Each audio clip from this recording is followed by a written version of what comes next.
자, 오늘도 우리는 그 검찰 응원 사수 집회를 합니다.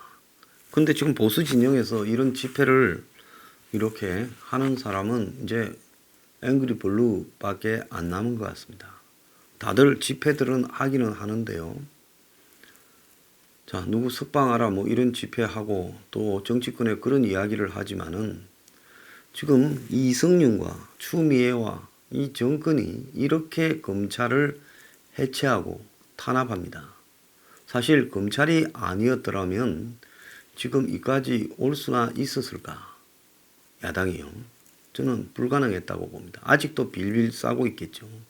근데 어쨌든 검찰이 조국을 날려주고 그 가족의 이중성 위선을 드러내고 또 유재수의 감찰 무마를 밝혀내고 울산 선거 공작을 드러내면서 이까지 오게 된 부분입니다. 이렇다면 한국당이나 새로운 보수당이 뒤늦게 그냥 알리바이용 TF 만들거나 뭐 긴급 기자회견을 하거나 뭐 안철수가 입장문 낸 것처럼 그냥 가축이용, 후생용으로 검찰 부분을 비판할 게 아니라 진정으로 지금 이 정권의 검찰 해체 그리고 더 나아가서 민주주의의 시스템 파괴를 규탄하고 이 문제를 총선의 핵심 이슈로 삼아야 되는데 뭐 공천을 몇 프로 하니부터 시작해서 물갈이 몇 프로니 그리고 어줍잖은 인간들 영입이니 더 나아가서 박근혜 전 대통령 석방이니 그게 총선 이슈는 아니지요. 저도 석방돼야 된다고 생각을 하는 사람입니다.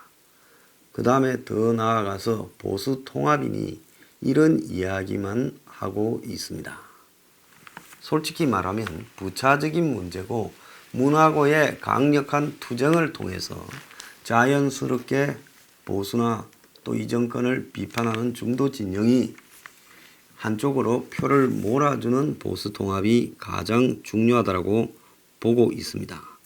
자, 황교안이 사실상으로 윤석열 검찰을 고립무원에 내버려 두고 그렇게 황이 그렇게 처신하니까 이 보수 진영은요, 제가 봤을 때 해바라기적인 속성이 굉장히 강합니다.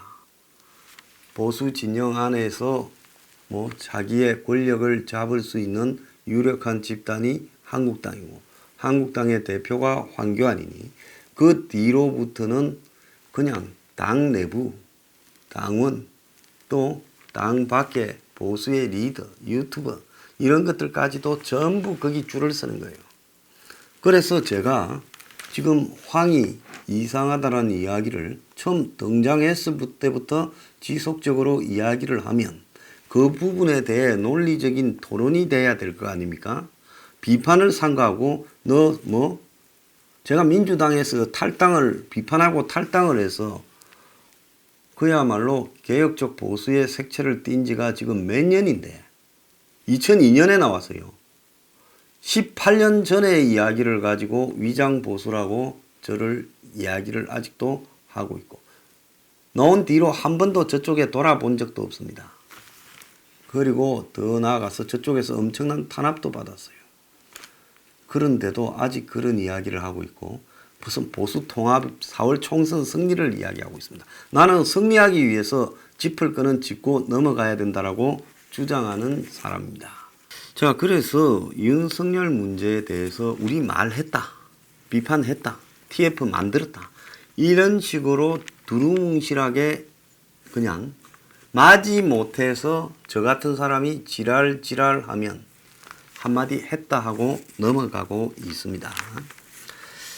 자, 그러면서 실제로는 검찰이 고립되어서 다 해체되어 버리고 윤석열도 쫓겨나서 더 이상 이슈가 되지 않기를 바라는 심사가 속에 깔려 있다. 자, 그러니까 이 보수 진영 안에 아까도 이야기했습니다마는 보면 권력 해바라기적인 속성, 비열함 등이 내부에 내재되어 있는 사람들이 많다는 거예요. 길거리에 이 열정을 가진 순수한 거리의 보수들은 이 선입니다. 그래서 길거리 보수는 그야말로 이 보수를 살리기 위한 열정, 물론 그 열정이 호도되고 오도되고 좀 헷갈려 있습니다. 그래서 그들을 헷갈리게 만드는 사람이 중간에 서서 그들에게 보수 가치를 설파하는 보수 유튜브나 농객들, 오피니언 리더들인데, 이 사람들 중에 상당수가 권력의 그야말로 내시 내지는 한마디로 해바라기적 속성, 안 그러면 돈에 한장한 사람, 이런 사람들로 점철되어 있습니다. 자, 그래서 이러다 보니까 지금 이들은 한국당을 황이 잡고 있고, 황이 그리고 총선 공천을 하니 전부 그쪽으로 줄 서 있고, 총선만 우째 넘기면 먼 수가 생길 거라고 생각하고 있습니다. 그런데 지금 여권 내부의 상황을 제가 좀 객관적으로 봤을 때요, 지금 투표를 하면 민주당이 과반수를 확실히 넘깁니다. 그런데 지금 경제가 아주 나쁜 것도 어떻게 그냥 사기쳐서 예산 풀어서 틀어막고 4월달까지 넘어갈 수 있고, 북한 문제도 또 북한이 지금 문정권을 총선 질까봐 걱정도 해요. 얼마 전에 그런 뉘앙스를 풍겼잖아요. 그러니까 그것도 틀어막아서 쇼에서 넘어갈 수 있어요. 유일하게 지금 이 정권이 마음대로 안 되는 부분이 윤석열이라는 부분입니다. 이 문제가 총선에서 어떻게 될 거냐. 지금 저 사람들이 저렇게 마음대로 법을 위반하고 하는 부분에서 뭘 못하겠습니까? 뭐든 할 수 있는데, 윤석열을 지금 못 쫓아내는 이유가, 쫓아내면 윤석열을 키워줘서 총선에 엄청난 데미지로 돌아올까봐 총선까지는 어쨌든 힘을 빼서 순치시켜서 가려는데, 끝까지 버티면서 순치가 안 되고 있다는 게 제일 지금 변수라는 거예요. 그래서 지금 최강욱이나 이강철이 비서관이 까불고 있습니다. 근데 여권 내부에도 제가 들은 이야기를 보면 이 사람들이 저렇게 건방지게 굴면서 공수처를 열어서 윤석열을 최초로 조사해야 된다 하고 못 나가겠다, 이런 부분이 여권 내부에서 엄청난 불안 요인으로 작용해서 그 안에도 진실을 말하는 사람은 무슨 소리냐, 빨리 출두하고 사표를 내라. 그래서 제가 볼 때 곧 아마 이광철이나 최강욱은 사표를 낼 거라고 보고 있습니다. 자, 그래서 이런 윤석열을 둘러싼 변수가 여권의 폭탄처럼 되어 있고, 거기에 지금 기름이 부어진 게 아까 앞에서도 이야기한 우한 폐렴 변수입니다. 그래서 이 두 가지가 화학적으로 결합을 일으키게 되면 그야말로 수습 불가능한 상황으로 갈 수가 있지요. 지금 한간에는 황장수 입이 저것도 문제다라고 이야기도 하는 사람이 있다고 듣고 있습니다. 왜? 성역 없이 현 정권과 삼성이 붙었다고 이야기를 하고, 지금 검찰과 싸우는 내용 중에 핵심이 이 내용이고, 실제로 이 정권이 봐주려고 지금 준법감시위원회를 저런 식으로 지금 만들어 가지고 그걸 갖다가 가지고 이재용을 봐주는 구실로 한다. 지금 여권 내부에서도 지금 좌파 단체들도 끙끙 앓으면서 이 문제에 대해서 삼성과의 거래, 문제는 삼성공화국 투다라는 이야기를 하고 있습니다. 그런데 어디에도 이런 사실들이 보도가 되지 않는데 뉴스 브리핑에서 이걸 까발렸지요.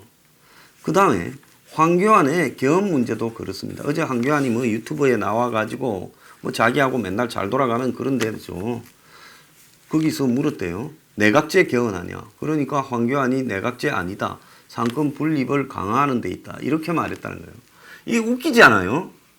내각제는 누구도 한국에서 할 거라고 생각 안 합니다. 왜? 국민들이 지 손으로 뽑아야 되기 때문에 한국에서 대통령제의 제왕적 폐단을 개선하는 개헌을 한다면 그거는 제가 전에도 이야기했다시피 이꼴 이원 집정부제라는 거예요.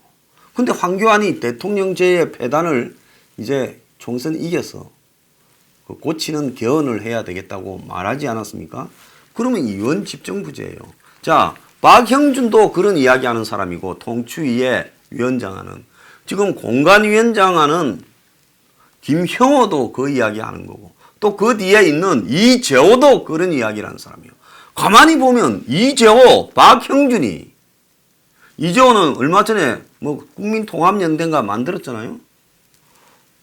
그리고 김형호까지 전부 다 이원 집정부제를 이야기하는 사람이 묘하게 지금 이 대목에서 황 옆에 있어요. 자, 그러면 황이 지금 지난번에 신년 기자회견 1월 22일 그 검찰 난리난 판에 검찰 문제는 두 줄로 하면서 대통령제, 제왕적 대통령제의 폐단을 시정할 수 있는 개헌을 총선 승리해서 하겠다라는 말을 말할 타이밍입니까? 아닙니까? 전혀 아니죠. 그 타이밍에 그 이야기할 이유는 전혀 없었다는 겁니다.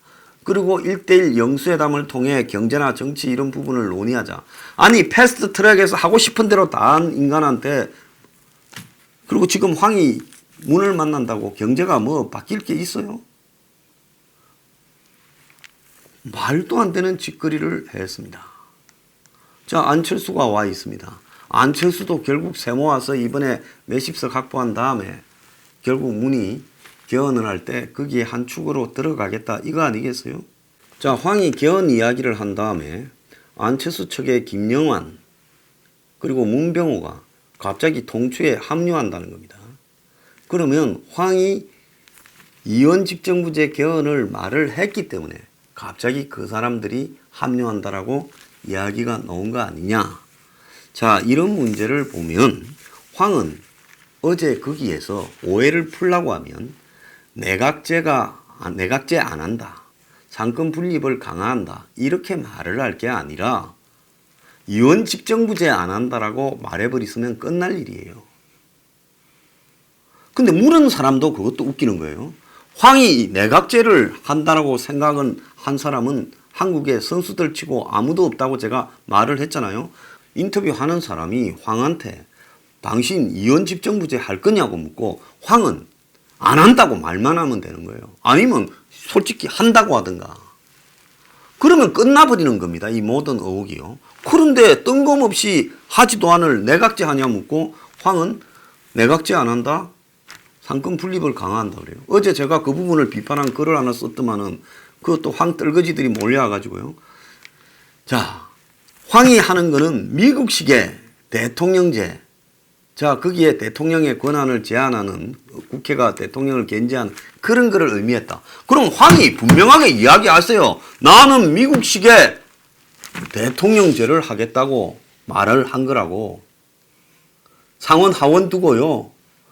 예? 대통령에 대한 권한을 견제를 의회가 강화할 수 있는 그걸 말했다. 그날 황이 22일 날 기자회견 했을 때 미국식 대통령제 4년 중임으로 하겠다고 알아들은 사람이 어디 있어요?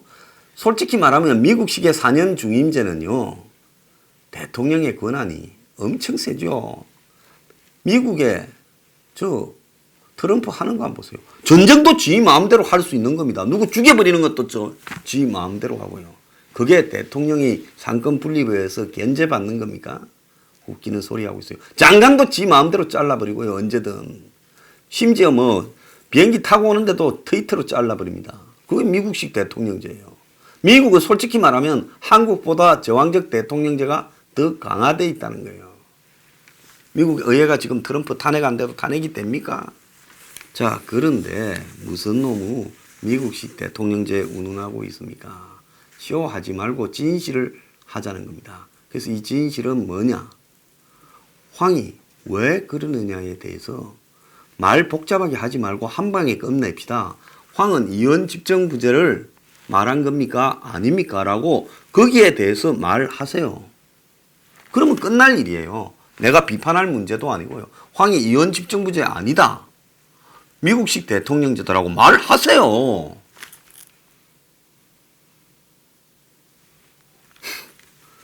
무슨 놈의 내각제라고 묻고 내각제는 아니다. 상권 분립을 강화한다. 쇼를 하고 자빠졌습니까? 매사를 그따위로 하니까 뭐든 의심의 눈초리로 이렇게 다들 보는 거예요. 그리고요. 그런 황을 참 이렇게 죽게 세우고 아부하는 사람들요. 당신들 머리부터 한번 검사를 해보세요. 당신 머릿속에 자기 생각이나 양심이라는 게 있는지 묻고 싶습니다. 저의 뭐라고요? 지금 보수만 제대로만 정리를 하면요. 솔직히 말하면 조금만 싸우면요. 총선 이길 수 있습니다. 누가 문제냐? 나는 황 때문이라고 봐요. 제가요, 저 상당히 똑똑한 사람인데 나중에 총선 져서 황장수가 황교안 씹어서 졌다 그런 핑계를 주겠습니까? 절대 안 줍니다. 제가 어떻게 하는지 한번 보세요, 좀 이따. 그러니까 웃기는 소리 하지 말고요. 총선 이기고 싶으면 황교안이 말을 제대로 해명하든지 아니면 물러나든지 하라. 제가 그 이야기를 하고 싶은 겁니다. 그리고 저보고 무슨 특정 정당을 지지하는 거 아니냐 하는데요. 서포 15조 받으면 지지합니다. 그 전에요. 제 지지 받을 생각 하지 마세요. 내가 누구 연락받고 누구 인간관계에 흔들릴 사람입니까? 꿈도 꾸지 마세요. 서포 15조 받으세요.